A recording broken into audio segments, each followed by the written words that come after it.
Friday forecast time. It's time to get ready for 9th-ranked Michigan coming to Memorial Stadium. It'll be another night game. Sean, before we look at the Wolverines, I want to look back at the Wildcats. What an atmosphere Saturday night and a feel-good game for Nebraska. Yeah, you almost forget what a special night atmosphere Memorial Stadium can be when Nebraska's playing like that. I mean, you think about the last night game, it was 2019 Ohio State and didn't go their way. That was just a special night, though, all around. They clicked in all three phases, even special teams. And, you know, if they can do that, they're pretty tough to beat at Memorial Stadium. I want to ask you about the offensive line. Some tweaks worked out perfectly for them. Teddy Prohaska and Nuri Newellen stepped up and made the most of their first starts. Yeah, I thought Teddy Prohaska and Nuri Newellen really came out and had great starts at that left side. And the Turner Corcoran moved to the right tackle. You know, it's a gamble. Scott Frost kind of rolled the dice, shaking it up here mid-season. I've been around Nebraska football a long time. That is the biggest week-to-week line shakeup I've ever seen Nebraska make. You just typically stick to your guns. Nope, these are our guys. We're going to ride with them. And for him to turn it over like that and then to have it work, along with Jaquez Yant, it was quite the week for Scott Frost and kind of putting that offense together. And normally we see something like that in a bye week situation. That wasn't a bye. That was coming off a tough loss, and you're shaking things up. So good on Nebraska for making it work. Do you expect the same type of rotation in the running back? Yeah, I think right now the soups of the week are Ramir Johnson and Jaquez Yant, and I think they're staying on the menu for a few weeks. Okay. So, I say, well, because you lose Gabe Urban for injury, and Marquise Stepp just doesn't seem like his role is going to be there from what we've seen the last few weeks. And, you know, Sevion Morrison will play, but I feel like he's more of kind of the third guy. Yeah, it was a nice 1-2 punch between Johnson and Yant, no question about it.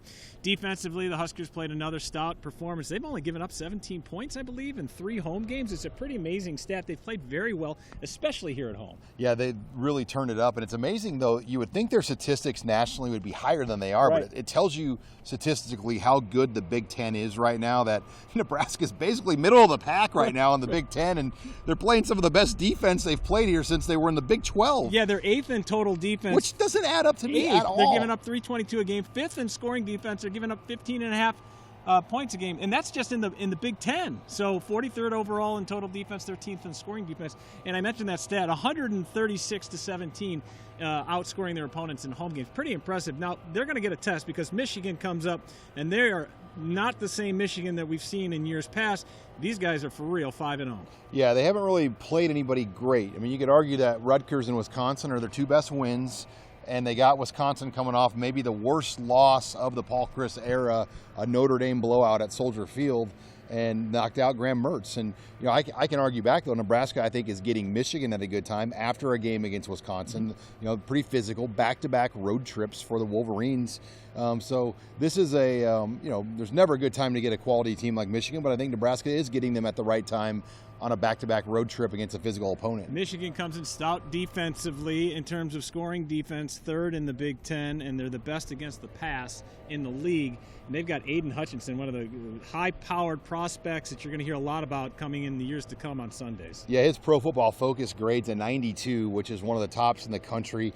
He's a top 10 NFL draft prospect, right now regarded as the highest draft prospect in the Big Ten, a consensus top 10 level pick. All right, 2 more quick things for you. Number 1, it's an interesting matchup between the head coaches because both were quarterbacks at the schools they're now coaching.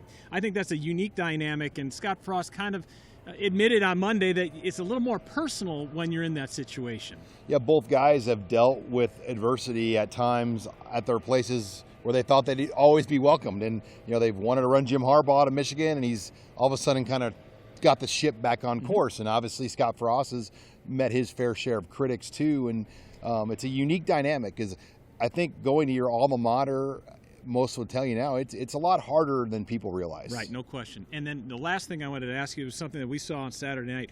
One of the all-time atmospheres, that thing they did at the end of the 3rd quarter was an all-timer. I'm guessing they continue to do something like that? My question is, when they play an 11 a.m. game... Yeah, it's tough to dim the lights. How are they going to do... So, but it works for night games. Yeah. It definitely will work for 2:30 games once, especially when daylight savings time hits here in November.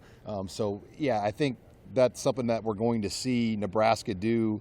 and they, the pyrotechnics and what did I say that? Yeah, pyrotechnics. Everybody loves fire, don't they? Everybody loves a little flame. Good thing it wasn't a windy night, as you might have had a couple roasted runzas. Yeah, it was pretty cool atmosphere. You can expect a rocking atmosphere here on Saturday. It's Nebraska and 9th ranked Michigan. It's on ABC nationally, and in Omaha you can watch it on KETV.